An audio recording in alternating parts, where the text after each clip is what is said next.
Hello, Cole. I'm Grace. I'm Hunchak. So we're doing two things. We're doing the Dutch Reformed Church and Huguenots, which were French Reformers. So we can start with the Huguenots.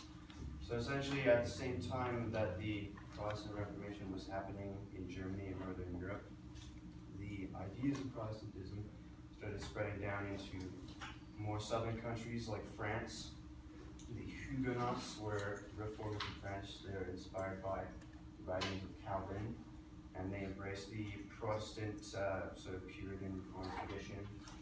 And the numbers peaked in France at about 2 million in 1562. They were mostly concentrated in south and central France. So Is it a large number of people considering French population at the time? It's about 1/8 of the French population, so not a lot, but still a lot for a very Catholic country. It's probably just as many Protestants in France that there's people living in England at the same time. Is there only 2 million? Well, maybe between 3 and 4, maybe in England, yeah. So there were people before the Huguenots down in the same area, like the Waldensians and the Lycians, and they, along with people like Calvin, made translations of the Bible into vernacular, so the French commoners could read the Bible, which gave life to Protestant movement down there. And eventually a centralized Reformed Church of France was established in the early 1500s. They adopted the nickname Huguenots around 1550. Nobody really knows what Huguenot means. There's some historical discrepancy there. They're not recognized as legitimate French government. It was a derogatory term used by the Catholic nobility of France, but they kept this name, you know. Yeah. Right. So yeah, their criticisms for leading the church was that they followed the Calvinist belief that since the Roman papacy was the worldly kingdom, it didn't make any sense to hold power over the people, and they were probably on the more radical side of reformers. They were pretty broad in their criticisms, and as the Reformation, gained momentum, they became sort of violent. They would often attack priests, monks, nuns. They would especially sack churches and burn church relics and stuff.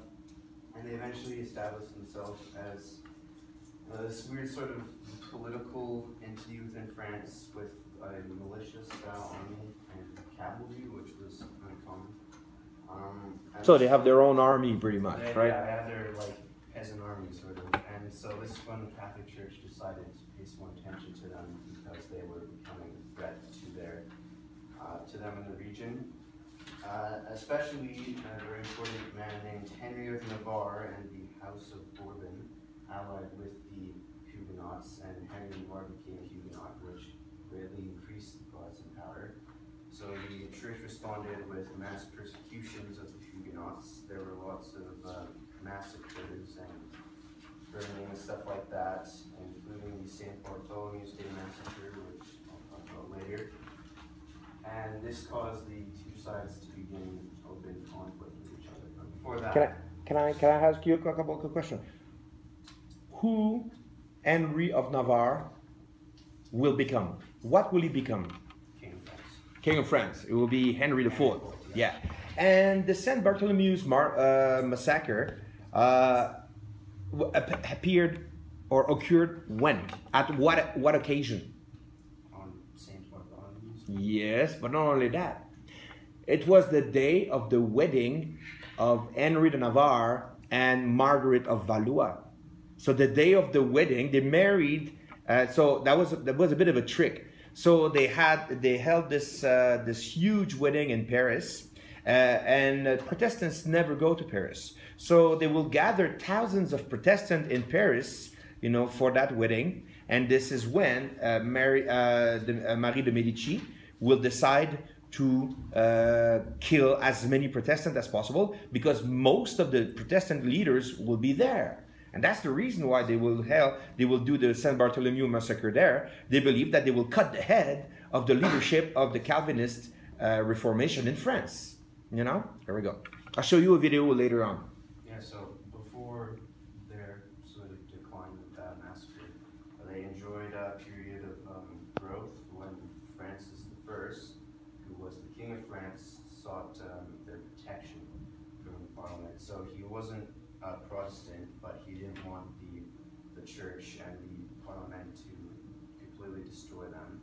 So then the Huguenots became very popular with the nobles and the urban classes in France, and they enjoyed their greatest period of growth. This is when they were about 2 million strong, so at their largest point. And then something called the Affair of Placards happened, where a bunch of like radicals put a whole bunch of posters of propaganda in public places all over France, and this made Francis I mad, and so he decided to kind of distance himself, turn a blind eye to persecution of Protestants.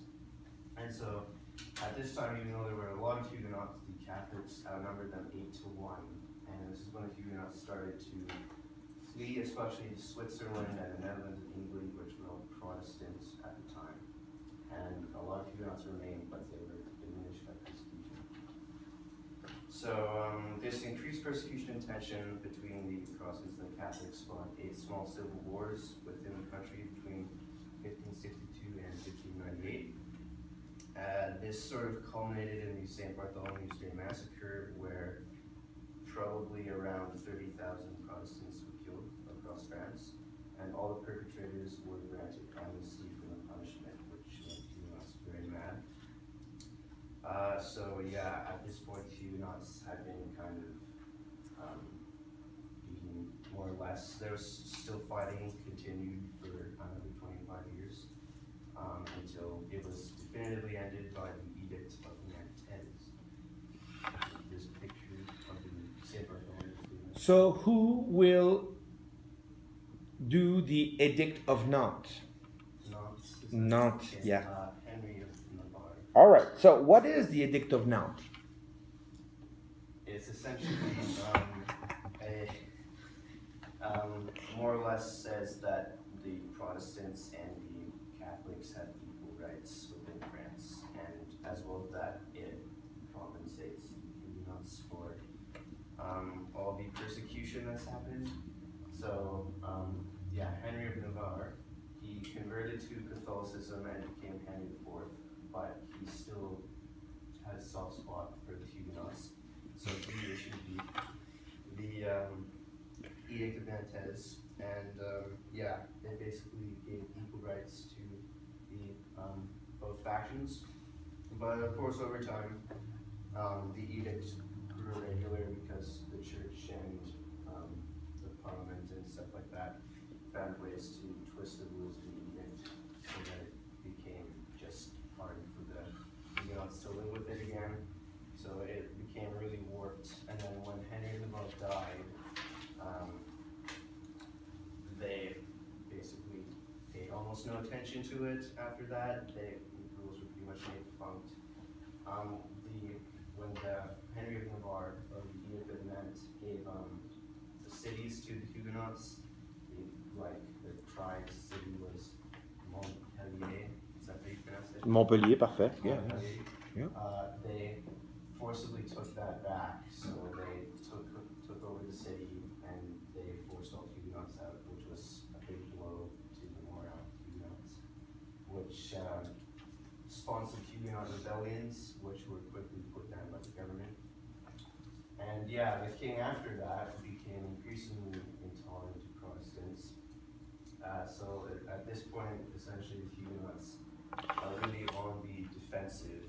And when Louis XIV came to power, he began like a campaign of trying to convert Protestants to Catholicism. So he used missionaries first. When those didn't work, he employed really harsh penalties and dragonnades, which is where the army comes into your house and takes all of your stuff and occupies the house.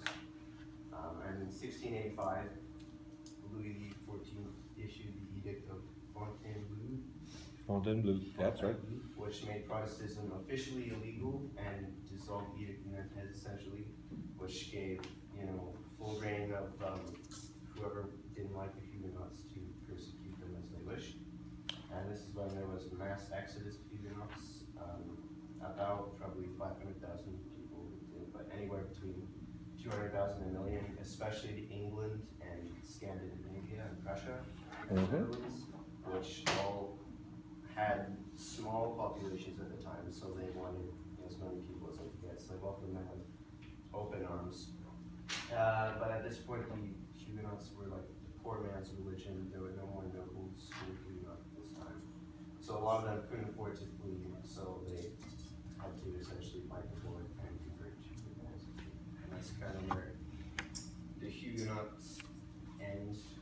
There still exist in small numbers in France, but yeah, very small numbers, and they weren't officially ended the persecution until much later in 1787.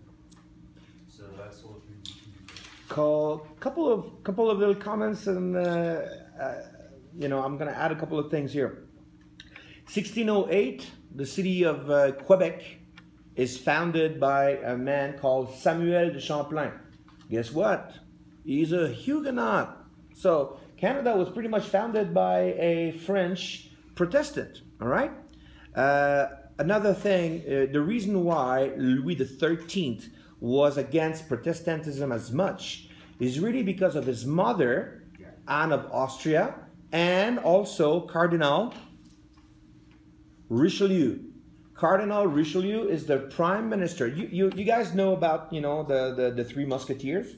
That's exactly what happened there. So Cardinal Richelieu in the Three Musketeers are a really bad guy. But actually, he's the prime minister of France.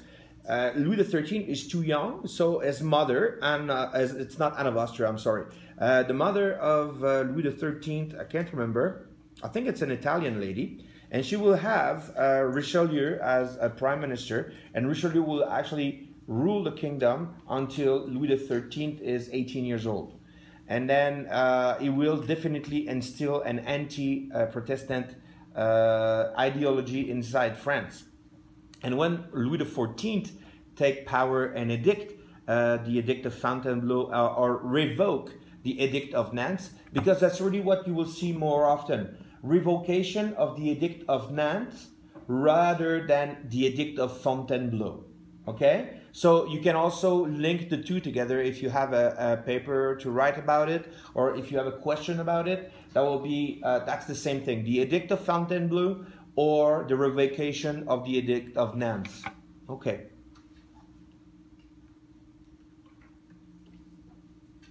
I'm just going to give like a brief background of the Reformation in the Netherlands. Desiderius Erasmus was a Dutch humanist and theologian. He deeply influenced the Christian theology during the first half of the 16th century. Erasmus is not a Protestant, but he contributed to the intellectual foundations of the Reformation. He held to Catholic doctrines such as that of free will. Erasmus encouraged the development of inner religion in every person through the study of the New Testament. Erasmus attacked many abuses committed by the Church, but was unsympathetic to the Reformation and remained all his life within the Roman Catholic Church. Background of the Reformation. In this period of time, the Netherlands was not an independent country. They were under the rule of the Spain government, Charles V, and later on his son Philip II. The Reformation brought bloodshed, persecution, and war to the people of the country. The struggle for religious freedom was combined with the struggle for political freedom. In the end, both were won. And just a background of the Protestant Reformation. The Protestant Reformation was a Protestant revolt among Catholics. It was a 16th century schism from the Roman Catholic Church in Europe, started by Martin Luther, John Calvin, and other early Protestant reformers. The movement within Germany varied, and other reform groups arose independently of Luther. The spread of Gutenberg's printing press provided the rapid distribution of religious materials to others. The largest groupings were the Lutherans and the Calvinists. Protestant Reformation in the Netherlands. During this time, the Netherlands was not an independent country. The rulers of the 17 provinces did not initiate the Protestant Reformation. The Reformation was started by multiple viral movements, which resulted in the arrival of many Protestant refugees from other pirate parts of the continent. The majority of the people were part of the Anabaptist movement in the early decades of the Reformation. From the 1560s forward, Calvinism in the form of the Dutch Reformed Church became the dominant Protestant faith. That's the 17 provinces. The harsh persecution of Protestants by the Spanish government Philip II caused an impulse for independence in the provinces, which led to the 80 Years' War and eventually led to the separation of the largely Protestant Dutch Republic from the Roman Catholic dominated by the Southern Netherlands, which is present-day Belgium. So the Netherlands was under control of either the Spanish crown or the Austrian-Habsburg dynasty, which were two of the most powerful entities of Europe at the time. And the reason why they fought against the Spanish government was because they levied harsh taxes, imposed unfair laws, and then they fought against independence at every turn. So then the Reformed Church came in because it was seen as like a beacon for the Dutch resistance. So the first most obvious choice was the Reformed Church was Protestant, while the Spanish and the Austrians who controlled the Netherlands were Catholic, and then support for the Reformed Church was a way of the Dutch people showing like they were rebelling against the Spanish government. And it was a homegrown movement and was a symbol of the Dutch independence as well as an ideological break with the Spanish overlords. And importantly, the Reformed Church became the state religion of the Netherlands at the time, or at this time, and never really relinquished control until centuries later. And then, so at the time when the Dutch Reformed Church started, it was like a lot of persecution and religious violence at the time from the Catholic Church and government. And then the persecution forced a lot of church leaders to flee to Germany, where they would get more ideas from other people in Germany and then bring them back. And yeah, they just played a huge role in the 80 Years' War. This is just basically Who's this guy? John Calvin. That was John Calvin, eh? Yeah, most of the Dutch Reformed Church's like ideas were based on John Calvin's teachings. There are also a lot of other there's a lot of other people that influenced the teachings, but most of it was on John Calvin. Mm-hmm. And then the support of Elizabeth I of England, who had her own political reasons for lending the assistance, and the solidarity provided from the Reformed Church allowed the Netherlands to eventually win the 80 Years' War and declare independence. And then the role of the government was pretty solidified for the Reformed Church, and they actually provided a lot of government assistance, and they had a law. Like, not everybody was a part of the Dutch Reformed Church, but most people in the parliament were a part of it, from what I read. And then a lot of Dutch Reformed settlers and missionaries spread their ideas all over the world, most notably in South Africa and America. Mm-hmm.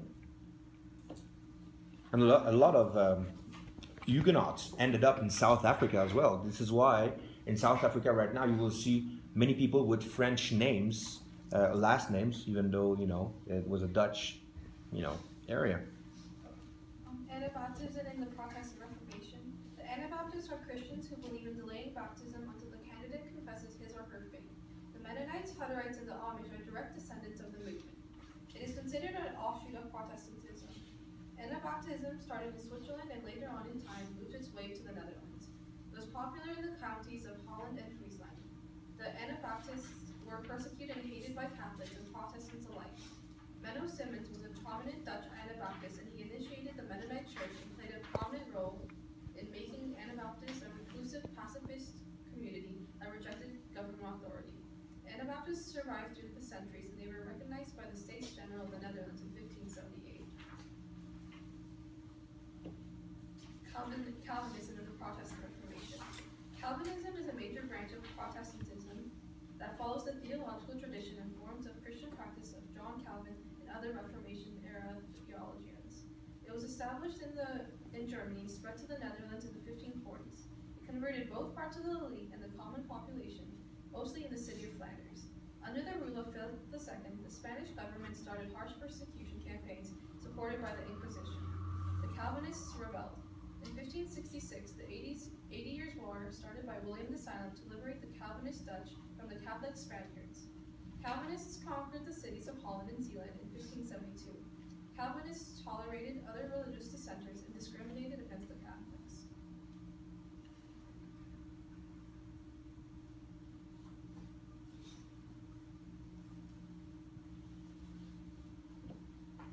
The Inquisition. Charles V of Spain established the Inquisition. It was a branch of the Spanish Inquisition. The Inquisition had no effect on the people, as most members of society were Catholics. However, with the rapid spread of Calvinism in the early years of the reign of Philip II, his son, its scope widened greatly. Edicts of 1521 had banned all preaching or practice of the Reformed religion. Philip II made a new Inquisition, allowing the king to have unlimited ability to arrest, torture, and execute people at will. The people of the Netherlands became more antipathetic towards the institution. It was little in their power to resist it. The Inquisition was withdrawn in 1564. The troubles did not end until the end of the 80 Years' War. Well, I have something quick to add. The Dutch Reformed Church doesn't really exist now.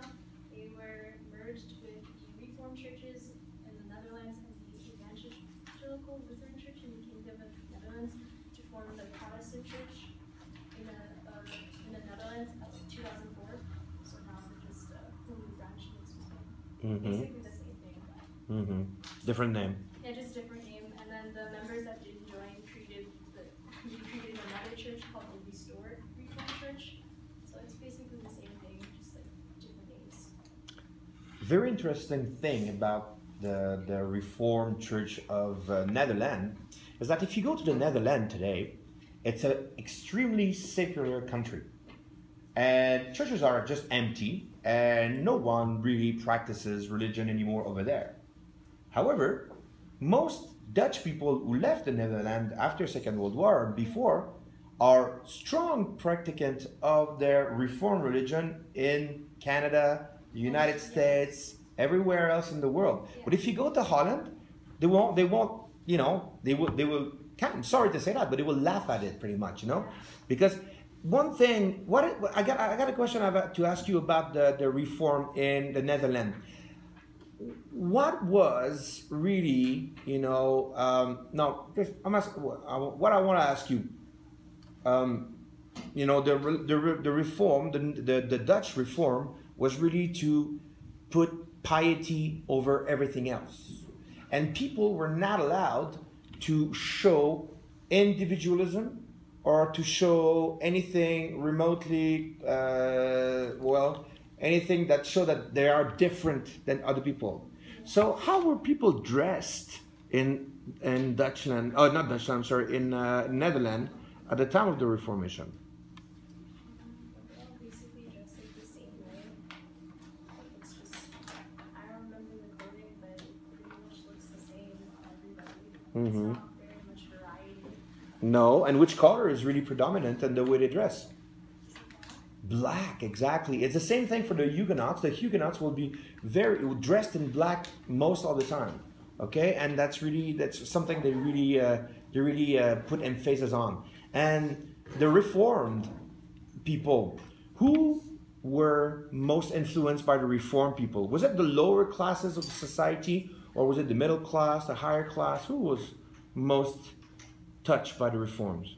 I would say like lower and like a bit of middle. Actually, it's more people with more education. So middle class and higher classes will be affected much more, and then lower classes will follow because, you know, their leaders are changing religion. They will also change religion. But really, it starts where people need to be educated first, and those educated people say, well, I'm an educated person. I can understand and believe and read and see what the Reformation is. I can understand God on my own, you know, while lower classes, people were really reliant on the clergy to propagate the message of God, you know, because they could not understand it on their own because of their lack of education. See? Okay? Okay, thank you. Wow, that was a very long and difficult project, and I congratulate you. That was a difficult task, but you were up to the task. Bravo. Thank you so much.